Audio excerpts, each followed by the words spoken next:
I'm Ita Paskine, the rabbi here at Congregation Beth El, and I'm so glad that we're together. Although we are here for this somber occasion, I have to comment that it's the first time in 3 years we've been able to gather to commemorate Yom HaShoah in person. And so I just want to pull from our tradition, which says, Hine matov umanaim shevet achim v'achayot gam yachad, how good it is for people to dwell together. May we do it again soon and for a much happier occasion. We gather this evening for a most sacred mitzvah, zachor, remember, never forget, never again. Along with our fellow Jews the world over, we carry the tragedy of the Shoah right in our DNA. We react so strongly to anti-Semitism when we see it. We're sensitive to anti-Semitism when we feel it. And we passionately recommit ourselves to combating anti-Semitism in our communities. It's a heavy burden, to be sure, and we can't do it all at once, nor can we do it alone. Tonight, we will bear witness to the testimony of Judy Hirsch, child survivor and the mother of TCS member Mindy Hirsch. Judy, we are so grateful that you've joined us from Cleveland to be here in person this evening. We are also at the same time so deeply affected by the suffering of the Ukrainian people over the last 2 months of this war. And we've heard from so many about family connections to this region, both before and during the Shoah. We're honored to open our program this evening by learning from Professor David Fishman, who's joining us via Zoom, having just finished up his teaching for the day at JTS in the city. David E. Fishman is a professor of Jewish history at the Jewish Theological Seminary, teaching courses in modern Jewish history. Dr. Fishman also serves as director of Project Judaica, JTS's program in Ukraine, which is based at Kiev Mohyla Academy University. He directs its Jewish Archival Survey, which publishes guides to Jewish archival materials in Russia, Belarus, and Ukraine. Dr. Fishman is the author of numerous books and articles on the history and culture of East European Jewry. His most recent book, The Book Smugglers, Partisans, Poets, and the Race to Save Jewish Treasures from the Nazis, from 2017, was winner of the National Jewish Book Award in the Holocaust category. For 15 years, he was the editor-in-chief of YIVO Blätter, the Yiddish language scholarly journal of the YIVO Institute for Jewish Research. He's a member of the Academic Committee of the United States Holocaust Memorial Museum and serves on the editorial board of the journal Polin. A native New Yorker, Dr. Fishman has taught at Brandeis, Bar-Ilan, Russian State University in Moscow, and Yeshiva University's Bernard Revel Graduate School of Jewish Studies. He's been a fellow at Hebrew University's Institute for Advanced Studies at the University of Pennsylvania's Katz Center for Advanced Judaic Studies. And so, as I also acknowledge all of our folks watching on live stream, we're glad you're with us. We all welcome Professor David Fishman. Welcome, Professor. Thank you, Rabbi Paskine. I assume I'm being heard. Yes, You are. I am. Good. I must tell you, it's always for me an overwhelmingly difficult day, Yom HaShoah, and I always feel I don't live up to what the day requires and deserves. But I very much appreciate that your focus, one of your focuses tonight is Ukraine and the Jews of Ukraine that perished in the Holocaust. I'm going to give you a characteristic of that Jewry and of its fate and something about today, Jews in Ukraine in our own time. And I'm going to show you some images to make it more lively than you just seeing my head all the time. So bear with me as I get to the beginning.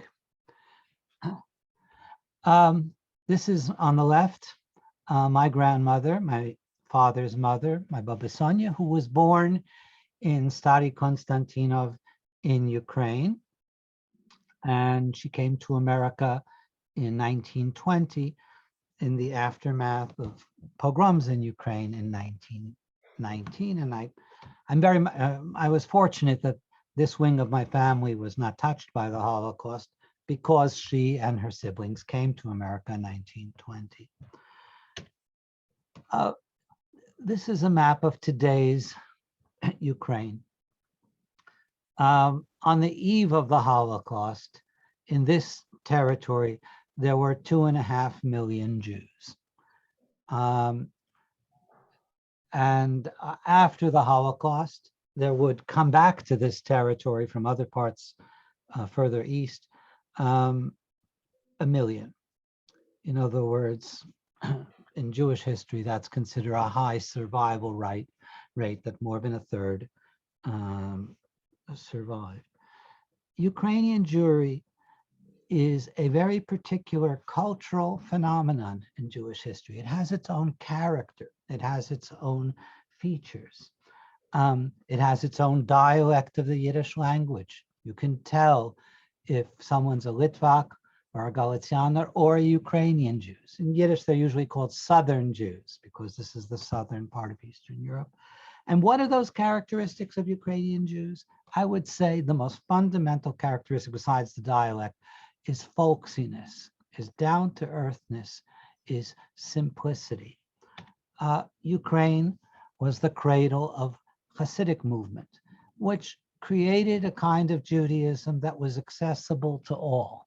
A Judaism that focused on singing, on dancing, on fellowship, on joy, and therefore a Judaism where not only the learned could participate, but anyone who felt joy and who could sing and dance. The Baal Shem Tov, Rabbi Nachman Bratzel, these are all places, people from places in Ukraine. And Ukraine is the home to a great folk hero you may have heard of, Herschel of Ostropol, who is really a simple, poor Jew who ekes out a living by his wits, often by outsmarting rich and powerful people. A folk hero, the simple guy, the little guy. And of course, it's the simple guy, the little guy, that was the focus of the works of Sholem Aleichem, who was born and lived out most of his life in Ukraine. His adult life he spent in Kiev. And Sholem Aleichem created the most paradigmatic hero, Tevye the dairyman. Tevye is a rural Ukrainian Jew. He's not just any small town Jew. He is a Ukrainian Jew. And he really signifies, again, this simple wisdom, simple, I would say, integrity and values of an unsophisticated person. To finish up this portrait of Ukrainian Jewry and to move on to the Holocaust, I'll just say, of course, Ukraine had places which were overwhelmingly Jewish before the Holocaust. The big city of Odessa was 40% Jews on the eve of the Holocaust. And another city called Berdichev, which was also a center originally of Hasidism and later of other trends. Berdichev is the most Jewish city in the world outside of Israel. It was 80% Jewish before the Holocaust. The Holocaust came to this Jewry not in 1939 when the Nazis attacked Poland, but a year and a half later in June of 1941, when from Poland, the Nazis attacked the Soviet Union. And here where you see in the south, you can see Lvov, today called Lviv, and Kiev. This is the Operation Barbarossa that took the Germans almost to Moscow and almost to Leningrad in only 6 months. By December of 1941, they had conquered this territory. And the Jews of Ukraine confronted the Nazi onslaught just about immediately. In the summer of 1941 and the fall of 1941, hundreds of thousands of Jews were slaughtered. And they were slaughtered in what we now call the Holocaust by bullets. That is, they were not deported to camps like Auschwitz or Treblinka, because those places didn't exist yet in 1941. Instead, they were taken to the outskirts of their cities and towns and mowed down by machine gun. It must be said that in this period, the summer and fall of 1941, there were a significant number of Ukrainian collaborators by Ukrainian nationalists, or they can be called Ukrainian fascists, who participated in the auxiliary police. And this is probably the most tragic period in the history of the Holocaust in Ukraine. The most famous event, of course, in the history of the Holocaust in Ukraine is the massacre at Babi Yar, perpetrated primarily by the Germans themselves, though there was assistance from Ukrainian auxiliary police. In Babi Yar is today within the city limits of Kiev, the capital city of Ukraine. And then it was on the outskirts of town, place of the old Jewish cemetery. And the remaining Jews in Kiev were ordered to go to this place, not knowing what would happen to them. 35,000 Jews were murdered in Babi Yar in just 2 days. That massacre, 35,000 in 2 days, is the highest killing rate in the entire Holocaust. That is, more Jews were killed in a single day in a 24-hour period in Babi Yar than were ever killed in Auschwitz. And it stands out as an extraordinary event in the history of the Holocaust. There were other Ukrainians, not only the nationalists, not only the fascists, and it's important to understand that the history of Ukrainians during World War II is very mixed. And I may say that not as a euphemism, but as an accurate description. Metropolitan Andrei Sheptitsky of Lviv, the head of the Ukrainian Greek Catholic Church, hid himself and with other priests under his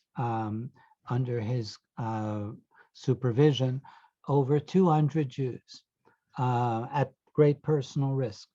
The future chief rabbi of the Israeli army, of the Israeli military, Rabbi David Kahana, personally was rescued by Andrei Sheptitsky, who also issued a pastoral letter to Greek Catholics throughout Ukraine, and it was entitled, "Thou Shalt Not Kill."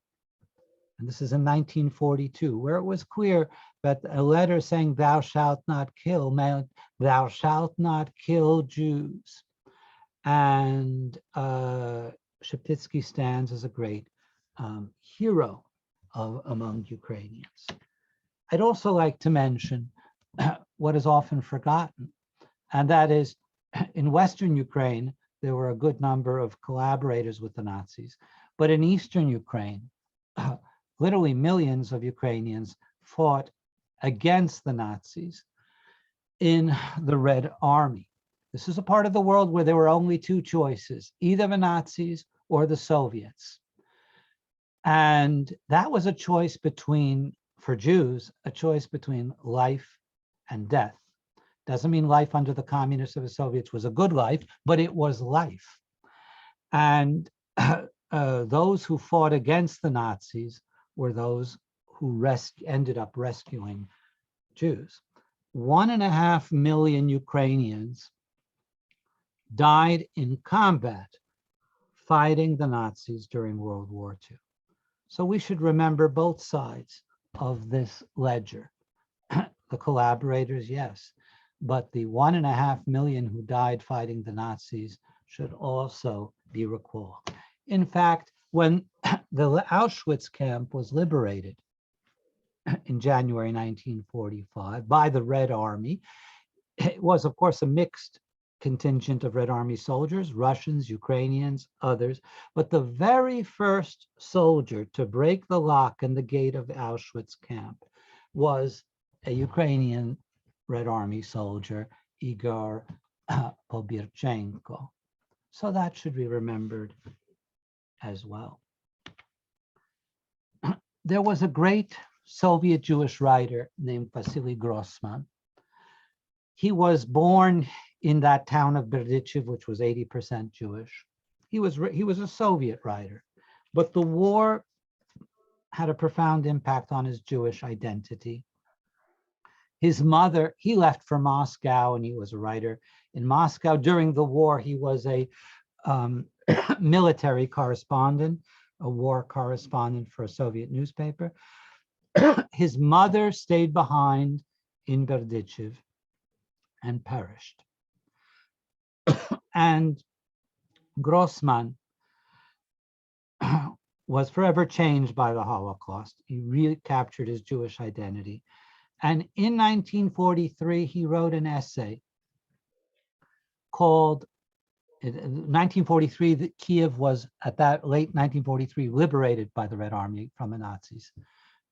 Just then, he was in Kiev when it was liberated. He saw Babi Yar, among the first people to see Babi Yar. He wrote an essay called Ukraine Without Jews, in which he mourned the fact that you could now pass through town after town and city after city and not see a single living Jew. He warned of the dangers of anti-Semitism in all contexts, not only the Nazi context, but anywhere and everywhere.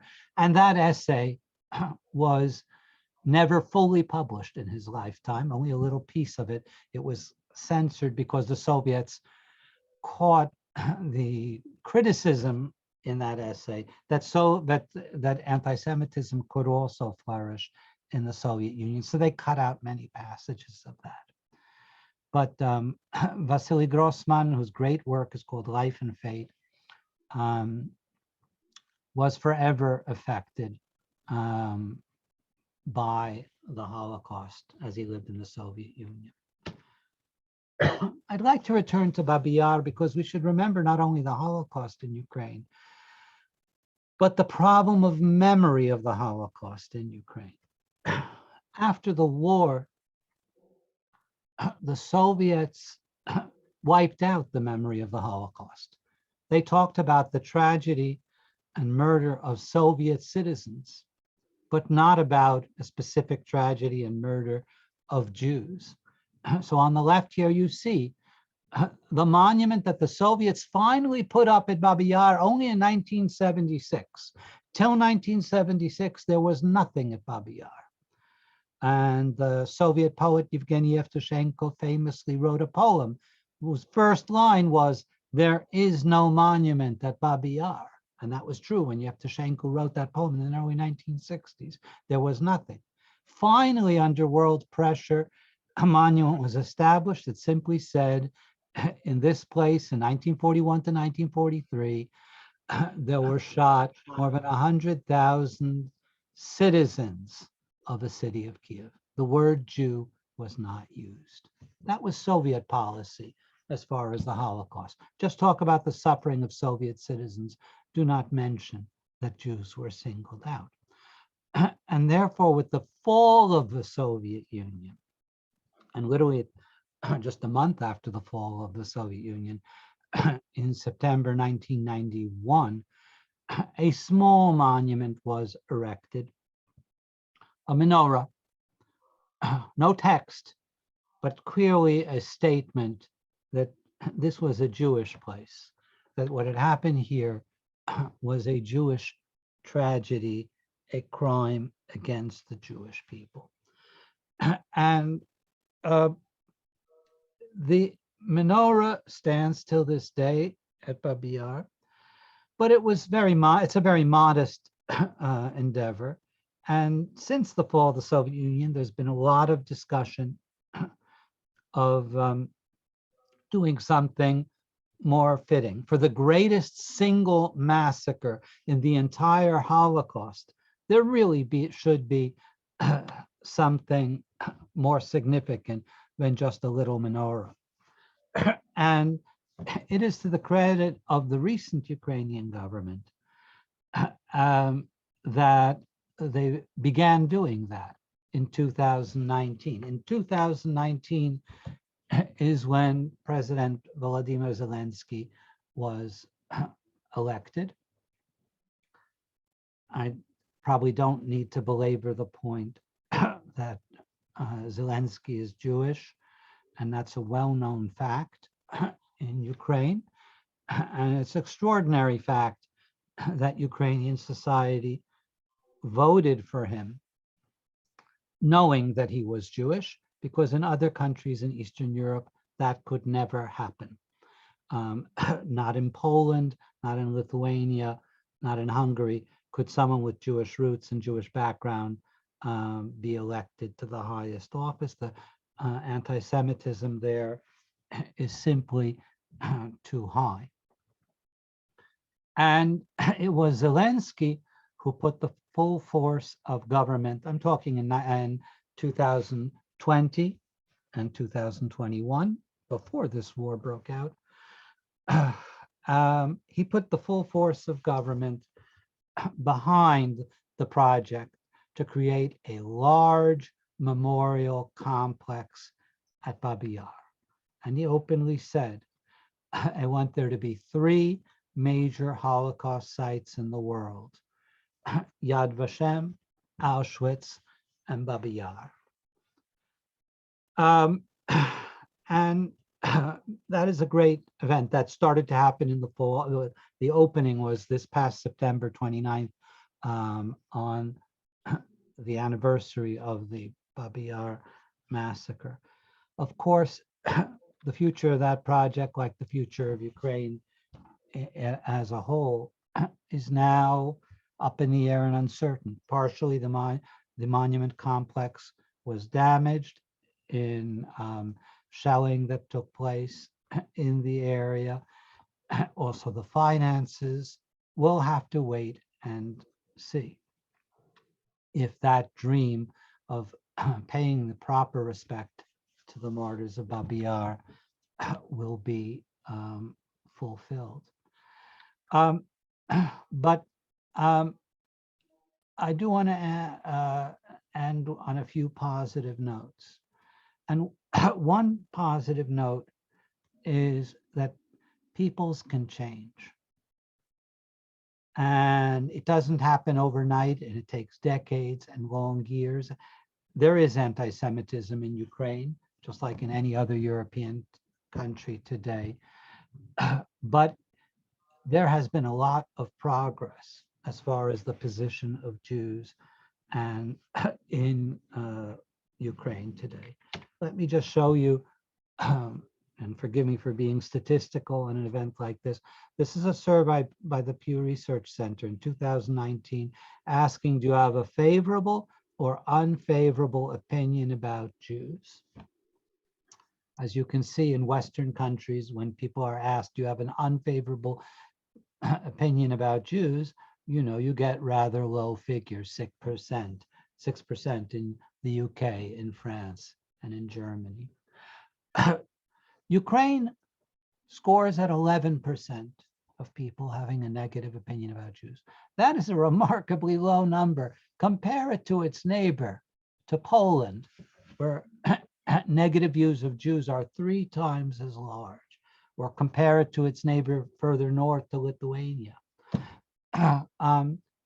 We could talk about reasons and we can talk about processes, but Ukraine is in Eastern Europe, and even in Southern Europe, look at Italy, has a strikingly low rate of popular anti-Semitism.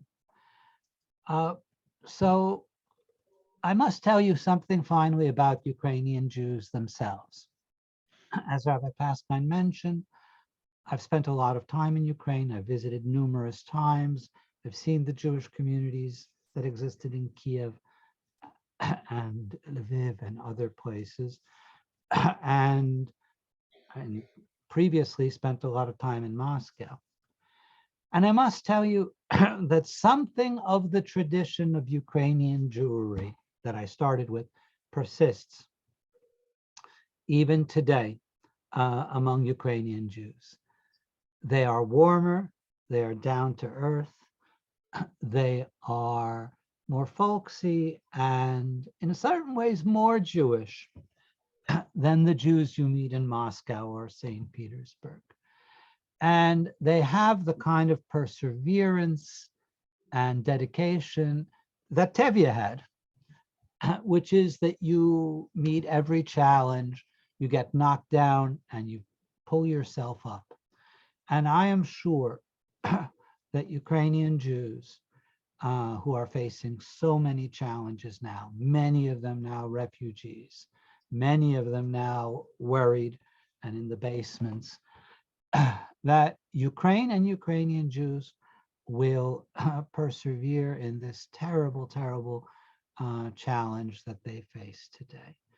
And I deeply hope that we Jews, especially, who proclaim the words never again, mean it not only for ourselves, never again a Holocaust, never again will be Jews um, be led to their murder. Of course we mean that. But I think when we say never again, we also have a universal message, which is never again will we allow civilian populations to be murdered as they were in Bucha, as they have been in Mariupol, and that our heart, our Jewish hearts, go out to the Ukrainian people, and we will not let this stand, never again. Thank you.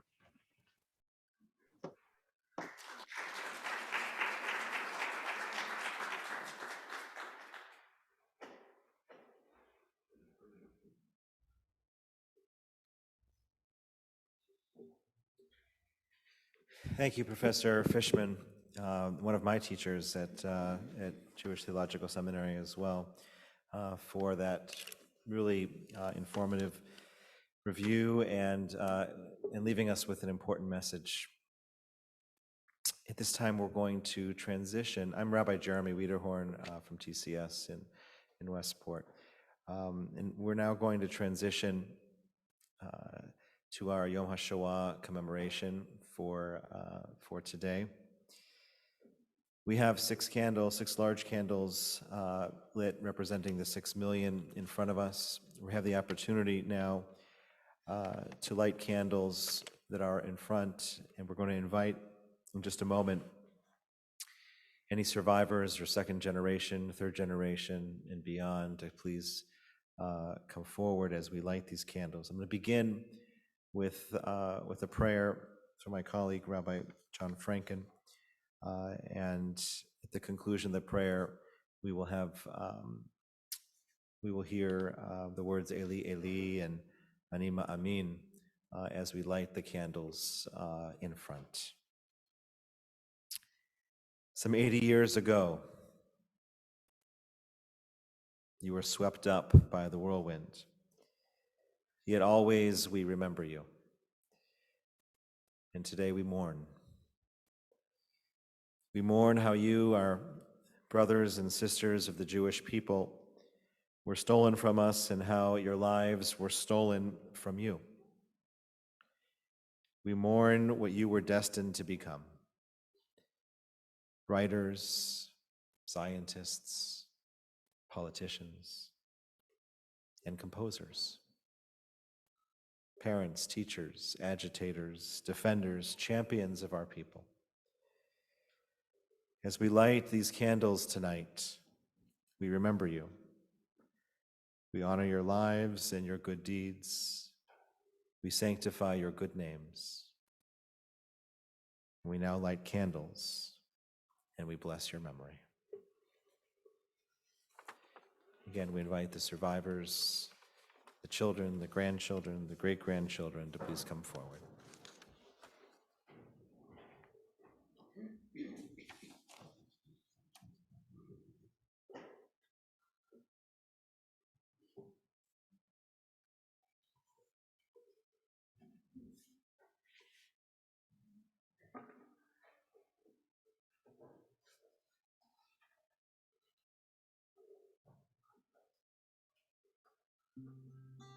The words of Eli, Eli are found in your programs. I'm Cantor Harriet Dunkerley, the spiritual leader of Temple B'nai Chaim in Georgetown, Connecticut. Eli, Eli, shelo yigamer leolam, hachol v'hayam, v'yisrul shel hamayim, v'rak hashamayim, tefillat ha'adam, achol v'hayam, v'yisrul shel hamayim, v'rak hashamayim, tefillat ha'adam. Oh God, my God, I pray that these things never end. The sand and the sea, the rush of the waters, the crash of the heavens, the prayer of the heart, the sand and the sea, the rush of the waters, the crash of the heavens, the prayer of woman and man.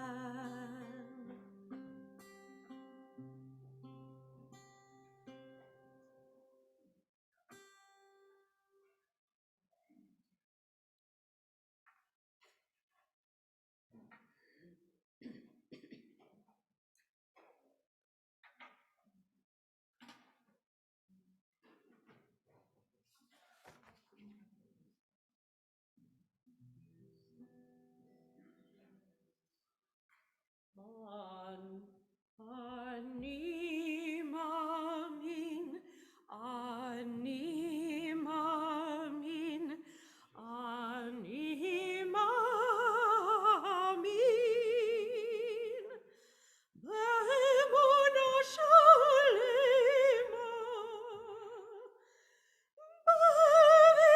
b'vias HaMoshiach, b'vias HaMoshiach, ani mamin. Ve'af al pi she'yismamea, im kol ze ani mamin. Ani mamin, ani mamin, ani mamin. Be'emunah shalema,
introduce yourself. My name is Judy Hirsch, and I was born in 1936 in Budapest, Hungary. I had a sister. She was 2.5 years older than me, and my parents, and we lived in an apartment in Budapest. My mother was a seamstress for the Hungarian Theater Company, and my father was an officer. Elie Wiesel said, whoever listens to a witness becomes a witness. Yes, I'm talking to all of you so you can become a witness too. And this atrocity cannot be denied. So I think we have some photos to share, and I wonder if you could tell us something about these photos. Well, this is my mom at age 3, and my mother's family in 1914 with her parents and 2 older brothers. And the next photo shows my parents with my mom's mother, her brother, his wife, and their baby Aniko in a Central Park in Budapest in 1932. It's on. Okay. And then there's a picture of my sister Eva and my cousin Aniko and me. Eva's 4, Aniko's 5, and I'm 2 years old. And my father's leaning on a bench behind us in 1938. And this is the last photo I have of the 3 of us in 1941. My sister died in 2015, and Aniko is 89 years old, and she still lives in Budapest. And I FaceTime with her almost every other day. I hear them talking Hungarian. I wake up to it. So transitioning to what was happening during the Holocaust, the large Jewish community of Budapest was subjected to the anti-Jewish legislation beginning in 1938, as with the rest of Hungary. But despite this, from the outbreak of the war in September 39 up to the German occupation in 1944, the Jews of Budapest were generally shielded from Nazi atrocities. So thousands of refugees from Austria, Poland, Slovakia, they all streamed into Budapest during those years in search of a safe haven. How did this affect you personally? Well, my father was affected by the anti-Jewish legislation, and in 1939 was forced to work in a labor camp. I was 3 years old then. I barely remember seeing him after that. Jewish shops were closed down, and most Jewish men, like my father, were either imprisoned or deported.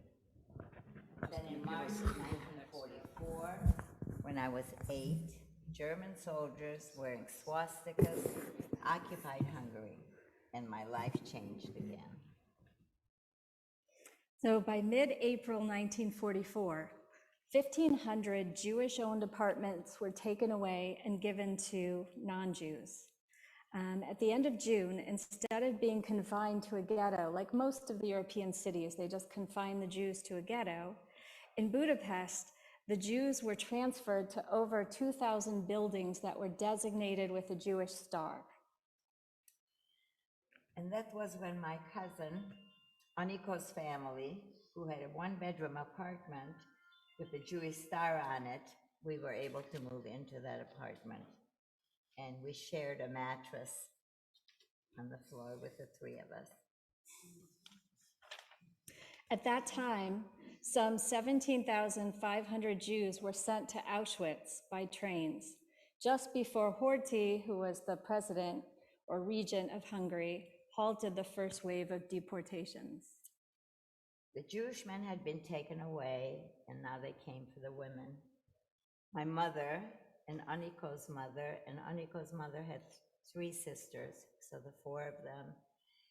They were told to report to the central square in Budapest one morning, and we stayed home. After a long day in the square, they were marched to the train station for deportation to the death camps. My mother told us that she got so tired from all the marching that she just sat down by the side of the road and let everybody march by. And then she came home to us. I guess it was already dark. A day or two later, an SS officer came to the apartment looking for my mother. And we started to cling to her and cry. So the officer must have felt sorry for us. And he said, just disappear from in front of my eyes. She immediately went to hide, and when she appeared again, we dressed her up like an old woman. Oniko's mother and the aunts, the sisters, were also able to escape before they reached the trains, and they hid out in barns for days until they could make their way back home.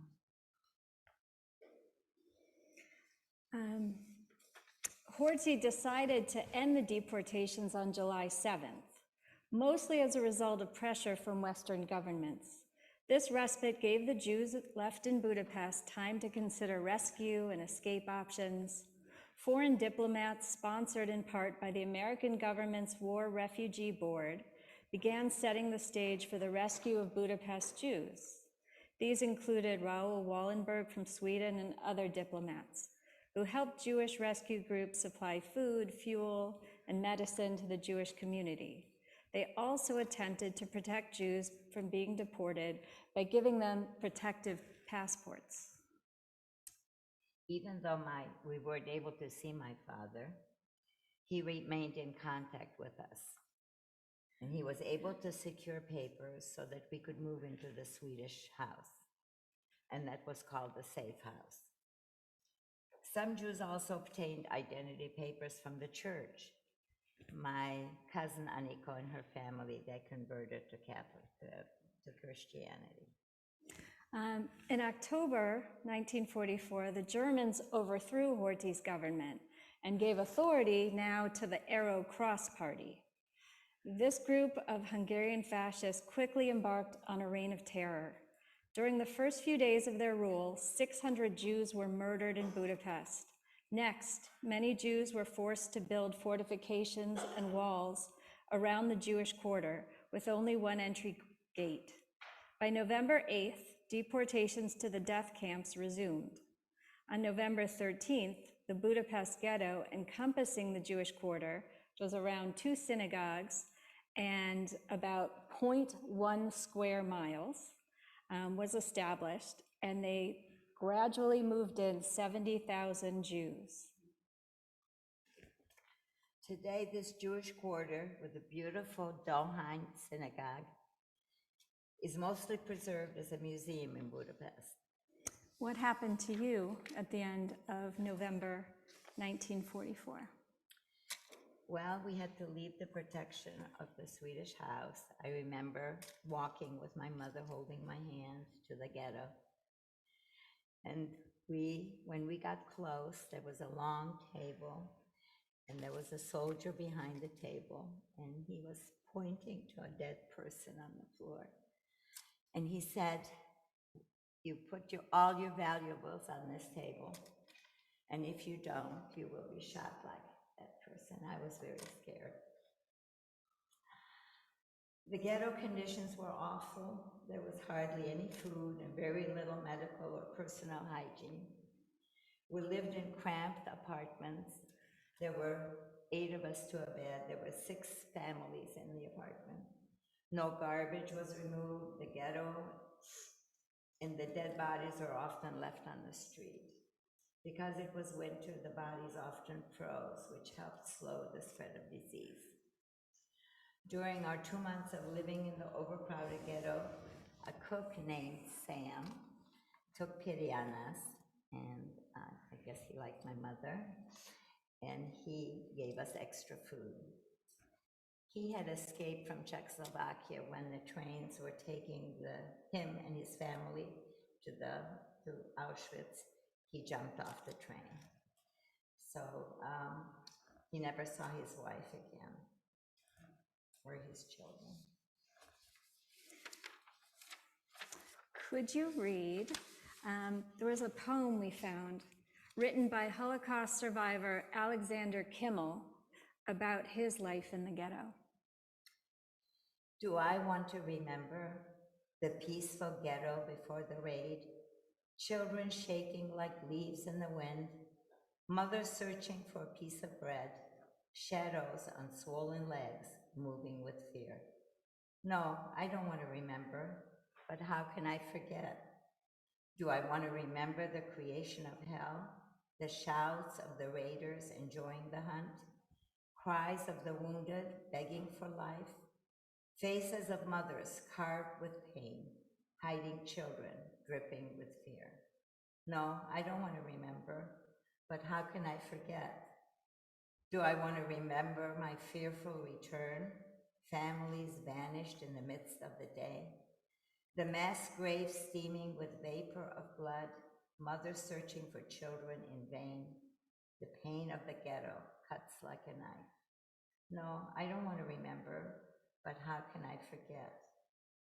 Do I want to remember the wailing of the night, the doors kicked ajar, ripped feathers floating in air, the night scented with snow-melting blood, while the compassionate moon is showing the way for the faceless shadows searching for kin?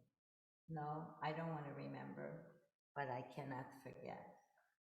Do I want to remember this world upside down, where the departed are blessed with an instant death, while the living condemned to a short, wretched life, and a long, torturous journey into unnamed place, converting living souls into ashes and gas?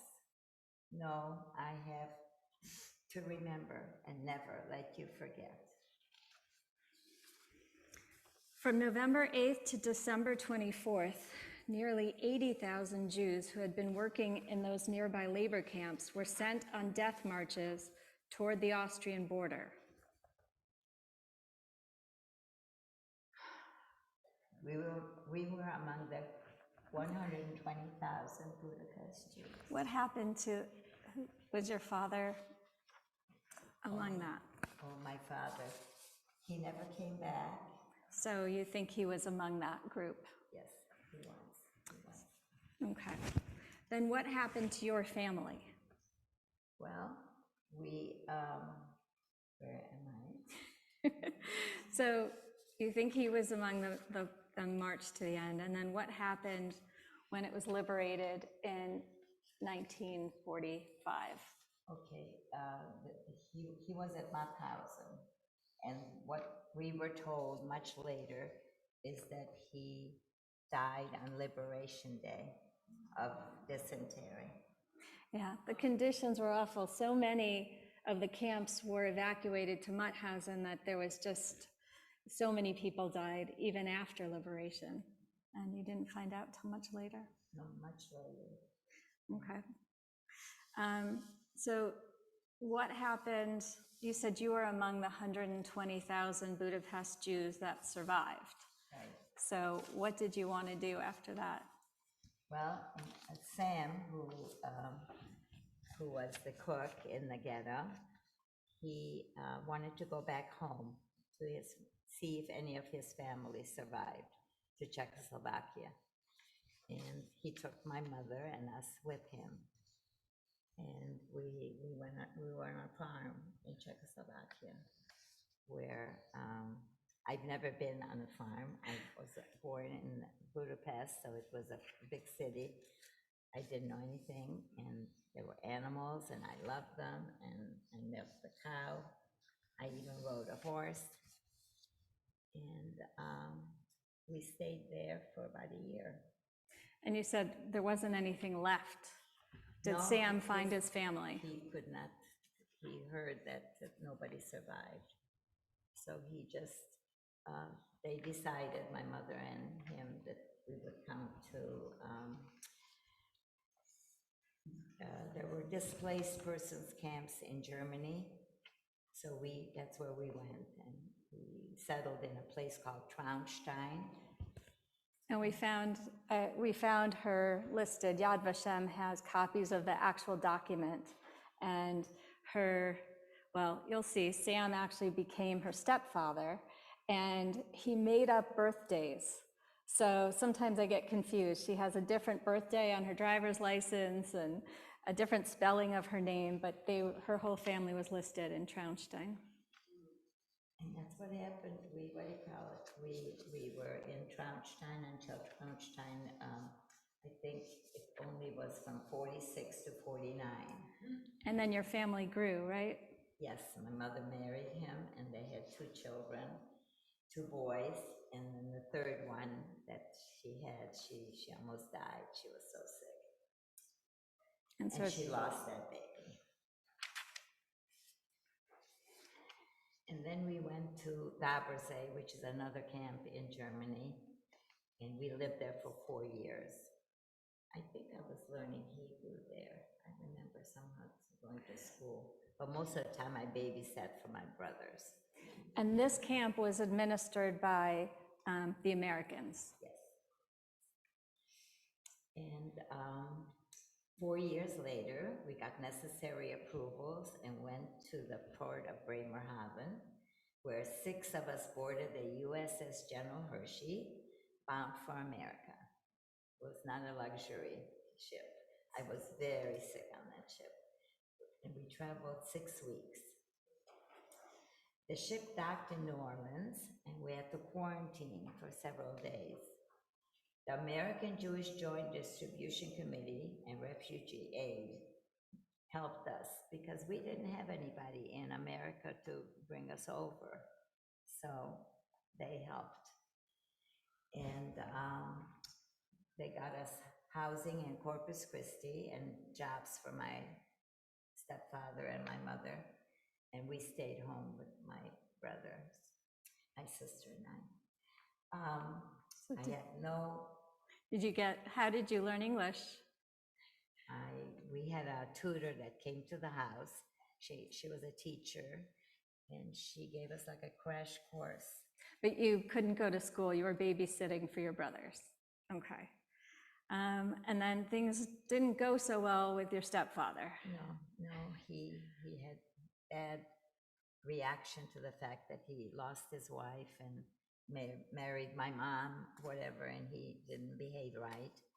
And I guess they transferred us. So yeah, you needed to get out of there.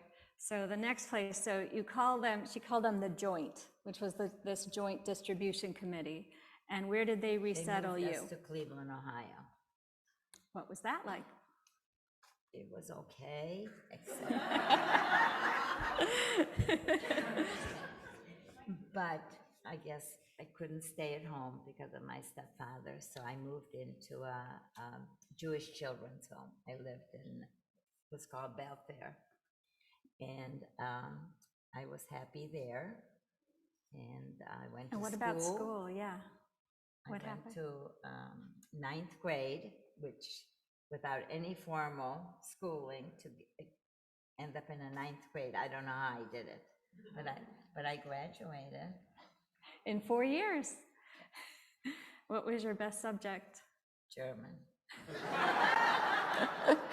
and the kids in the class learned from, I was very helpful to them. She made friends because she could help them with their German, right? Okay.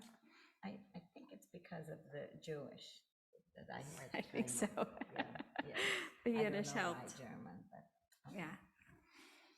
Anyway. So those were finally good times. Yes. And tell us how you met your husband. We met at a dance, and he was a handsome soldier who had just come home from Korea. And we got married that year, 1956. And I have, oh my goodness, I have 4 children, 9 grandchildren, and 4 great-grandchildren. All right, so tell us, you and Ted were married almost 63 years. And from when I asked you this, you said that, did you ever talk to him about his or your experiences? Because he was also an immigrant. We never talked about that. And I felt always that I wasn't a survivor. He was a survivor. But I thought, I'm not a survivor. I mean, living in Budapest or going through the ghetto, I never considered that as a survivor. So I never spoke about it until yesterday and today. Yes, yes. So, yeah. So my father was from Czechoslovakia, and he was a much older man, right? He Nine was- and a half years older than me. when he married her. But it was sort of amazing that for the first 30 years of their life, they didn't talk about his experience in Auschwitz or hers. But really, because he had the tattoos and his younger brother did, and so many members of your community did, it wasn't until more recently that you felt this need to speak up. And then I guess when Mindy went off to college, she invited him to speak, and he spoke. And he spoke in Cleveland, and he spoke here. Yeah, he actually spoke in Westport in 2019, about 6 weeks before he died. But how did it feel yesterday to talk to about 500 kids at Fairfield Ludlow High School? How did that feel? They were wonderful. You could hear a pin drop. What advice, they asked you questions, so like, what was your advice? And we actually have a clip of some of my dad giving advice too. Any advice that you shared? I just told them that not to hate, because it's just awful when people don't have regards for each other, and just be nice to each other, be kind. Right.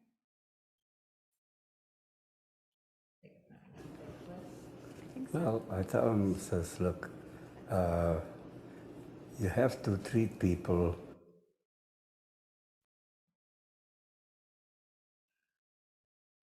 The way you want to be treated. If you see the clip, it's well, cute. I tell him, says, look, you have to treat people the way you want to be treated, and you'll get along this way.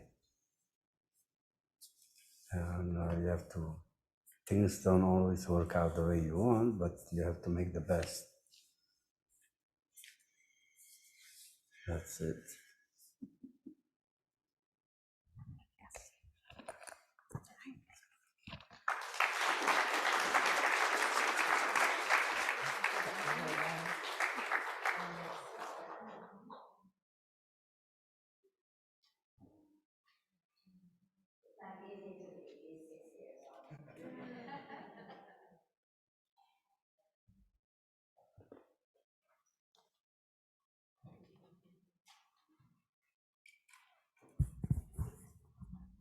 Thank you so much for that beautiful testimony. I'm Rabbi Cantor Shira Sklar from Temple Shalom in Norwalk. I invite you to rise with me for El Male Rachamim, the memorial prayer.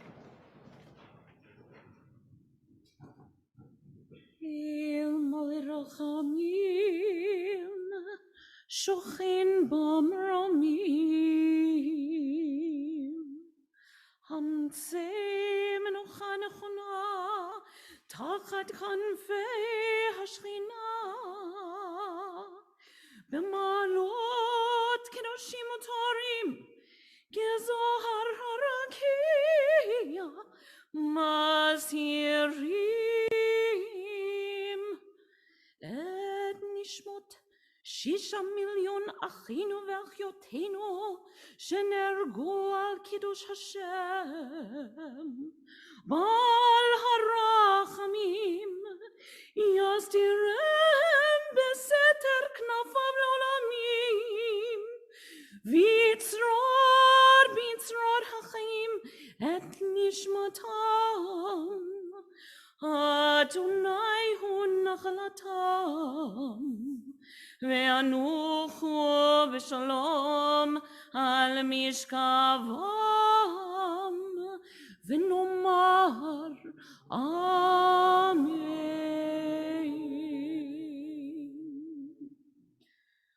Fully compassionate God on high, to our 6 million brothers and sisters murdered because they were Jews, Grant clear and certain rest with you in the lofty heights of the sacred and pure, whose brightness shines like the very glow of heaven. O source of mercy, forever enfold them in the embrace of your wings. Secure their souls for all eternity. Adonai, they are yours. They will rest in peace, as together we say, Amen.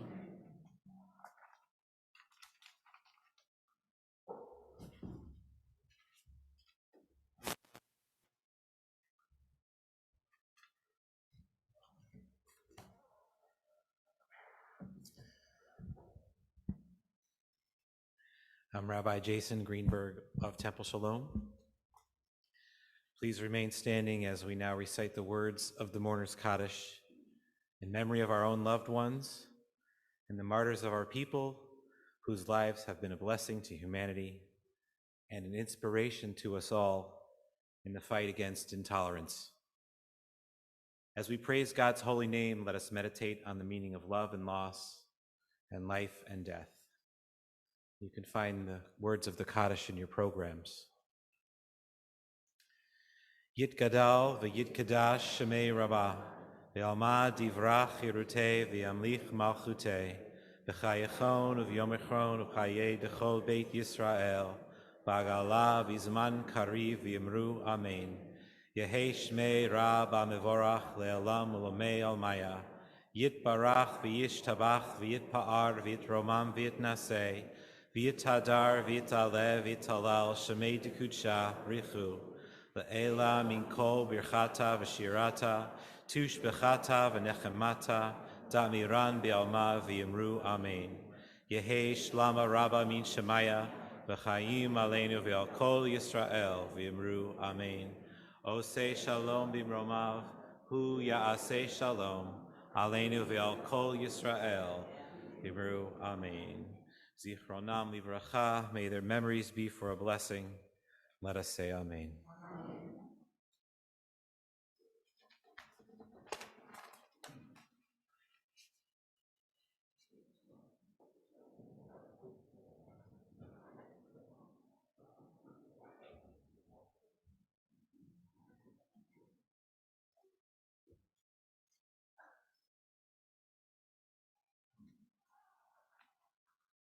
Hello, I'm Karen Savell from the Jewish Federation.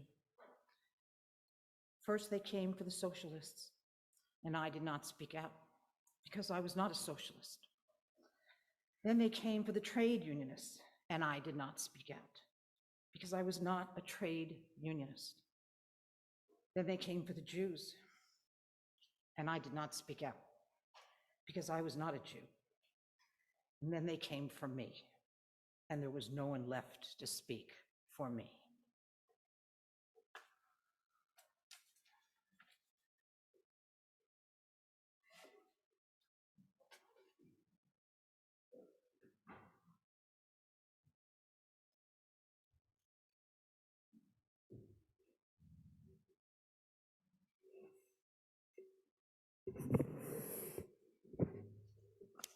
I'm going to invite all of my fellow clergy members to join me on the bima as we take to heart all of the lessons, the testimony, the learning of this evening. It sits on our hearts very heavily on this day of Yom HaShoah, but it needs to sit on our hearts, inside of our minds, each day, every day, as we see intolerance around us, that we need to remember we must act because we were once acted against. And in that vein, as we look towards the words of Hatikva, connected to the wonderful state of Israel that is so near and dear to our hearts, I invite also, at the conclusion of our program, anyone who wants to stay, will be screening in the next room in the social hall this evening's talk at the Quick Center at Fairfield University of Isabel Wilkerson, author of Caste. We're about to embark on a community read of Caste. Some of you may have read it already, but Wilkerson is speaking tonight, and so the timing was not ideal for Yom HaShoah, but perhaps it's an opportunity for many of us to hear her words which should also inspire us to action to eradicate hate in this world. So I'll invite all of us now to rise as we'll sing together the words of Hatikva.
Thank you, everyone, for being here this evening. This concludes our Yom HaShoah program. Please feel free to stick around in the social hall to greet one another and to enjoy some refreshments. Good evening.